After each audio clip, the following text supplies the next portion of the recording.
Hello guys and welcome to another episode of TIR Insights where I go through the latest news, updates and new developments in the market.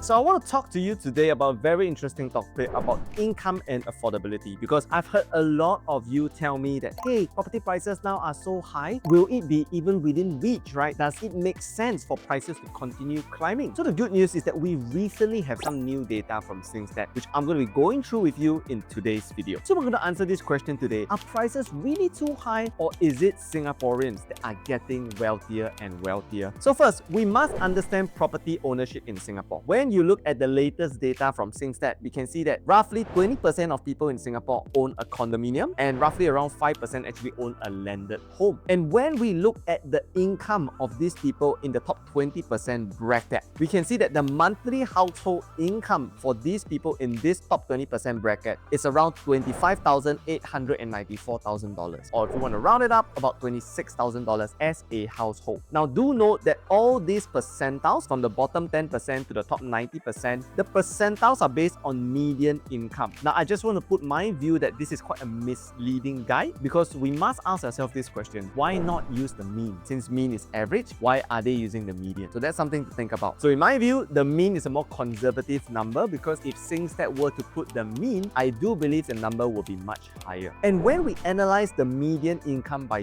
dwelling type, we can see that in the year of 2025, those staying in condominiums and other apartments, the median household income is around 26,698. So you can see that it's very, very close to my previous estimate. Data doesn't lie. Now, if you truly understand how to find the right data, analyze the data, and interpret the data, I'm pretty confident you have a much better understanding of whatever is happening in the market today and what you can anticipate in the future as well. So this is something that I'm going to be sharing with you. Now, let's also look at the income growth in Singapore. We have the most recent numbers from SingStat so far. So in the past 5 years, we can see that the average growth of wages is roughly around 3.4% every single year. And this is in terms of a real change, which means that inflation has already been taken into account. So let's use the 2025 numbers based on the income for the top 20% of people, which is 26,698, right? These are people staying in the private properties. Based on the TDSR 55%, the banks would recognize that $14,693,000 can be used for their monthly mortgage, which based on this, the top 20% of people will be able to qualify for a $3.77 million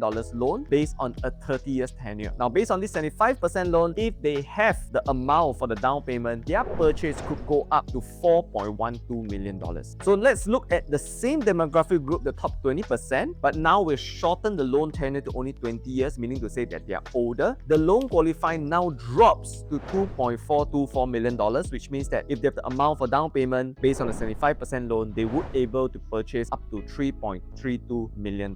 Now, there's two learning points that we can see from this. Number one is that the top 20% can easily purchase up to $3.2 to $4 million based on the loan that they qualify for. And the second thing, which I think is more crucial, we can see is that even though you have a high earning power, time is actually a very valuable asset. Just by delaying your decision in 10 years, you are losing almost $500,000 in terms of your purchasing power. Let's say you are someone in the top 20% earning around a $26,000 household income, and you're still young enough to get a 30 years loan, and let's say you buy a property at $4 million and you target to sell it at $4.5 million. I'm going to share with you the math, right, to see whether or not this $4.5 million target is realistic, number one, and how soon can you anticipate for your exit at this price point. All right, so if let's say, for example, your future buyer wants to purchase from you at $4.5 million, same thing, high chance they're going to be the top 20% as well, as the statistics have shown us. Their loan amount that they need will be about $3.375 million, or a monthly installment of around $16,112, which means the income needed as a household would be $29,294. Now, if we understand that in 2025, the top 20% are earning a household income of around $26,698, based on, let's say, a conservative income growth rate of 3% per annum, we are gonna hit the income needed by 2028, 2029, which means that in a very short 2 to 3 years, your 4.5 mil price target is going to be very realistic that you'll be able to hit. So if you are looking to buy a high quantum property today in the $3 million, $4 million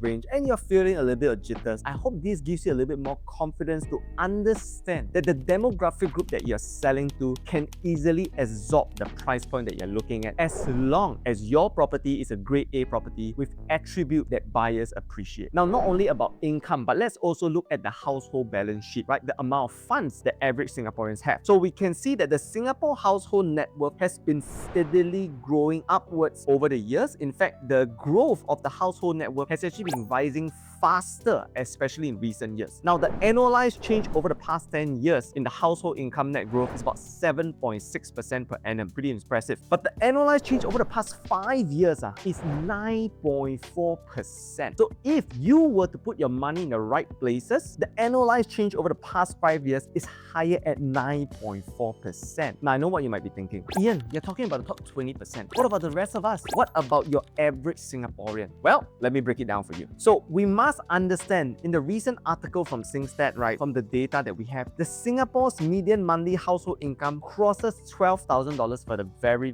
first time. And the income is actually up 6.8% even after adjusting for inflation. Now, this is a brand new data coming in hot as of 9th of February 2026. On top of that, we know that most Singaporeans stay in HDBs. And in the last 6 years, we have seen HDB prices increase 50% due to the COVID-induced run-up. Let's look at some examples to understand why this matters for average Singaporeans. So I've actually looked at Woodlands View. This is a 4-room BTO and they recently MOP'd. The average BTO price that the owners paid was $153,500, but the current prices for the same mid-floor unit is about $575,000, meaning to say these owners are sitting on a pure profit of around $421,000, not including their current savings and equity they've built in the property. We look at another location, this time in Bukit Batok, we have West Crest. The average BTO price the owners bought in was $301,000. Today, they can actually sell for $675,000, reaping a profit of $374,000 without even including the current savings and equity they built in the property. We have Punggol Bay, this time round in the northeast. Average BTO price for the 5-room when people bought in was $431,000. Today, they can actually sell for $845,000, making a profit of around $413,000. So we must take into account, right, how much these HDB owners have, because they also probably bought in with grants. If let's say you're looking at a resale flat, you have grants up to $230,000. For a brand new BTO, you have grants up to $120,000, which if we understand, on average, we can see that BTO owners have made around $400,000 in pure profit, plus the grants that they have at $120,000. For resale HDB owners, profit is lesser at around $220,000, but if they were able to get all the grants at $230,000, we can see that these HDB owners, without touching any of their savings,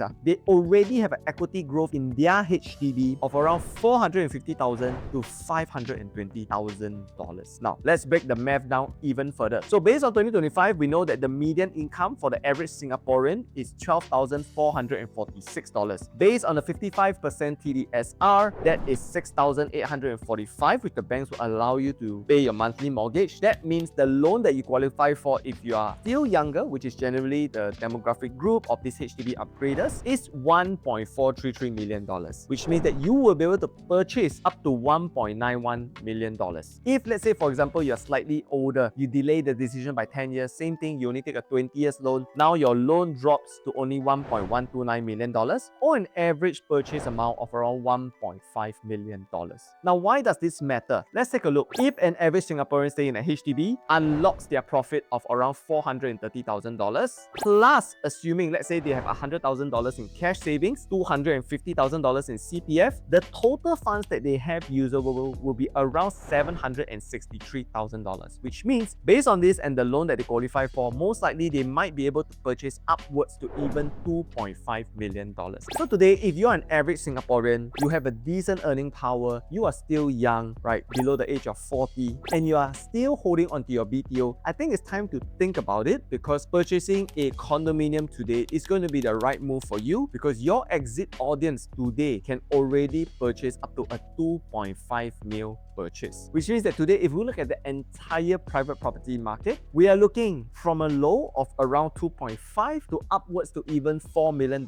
This is the potential exit liquidity that you can look at based from different demographic groups. Of course, if you're purchasing in a location more with HDB upgraders, then looking at a purchase amount of around 2.5 today is a very digestible quantum. If you're venturing closer into the city center, then I think you can move upwards on the price ladder, because this is the demographic that most likely the top 20% will be targeting. Now, I hope this video gave you a much better understanding of what's happening in the property market today and where things can potentially go to, especially if you are still uncertain and wondering if the property market can still go up. I think by understanding the numbers today, we can see that because of income growth, because of the asset growth in houses, a lot of people have that purchasing power to purchase from you at a higher price or pay a higher price moving forward. So I hope by analyzing the numbers, understanding the data, you have a much better understanding of what's happening on the ground in today's market. Rising incomes, rising household net worth, and of course, rising asset growth as well. This gives you a lot of confidence that actually prices are not overvalued. In fact, they are growing in line with the income and affordability of Singaporeans. Now, if you like videos like this, do me a favor, drop down in the comment what was one surprising fact you learned today. And of course, like this video and share with someone who's gonna benefit as well. This is Ian Teo, the top 1% Realtor,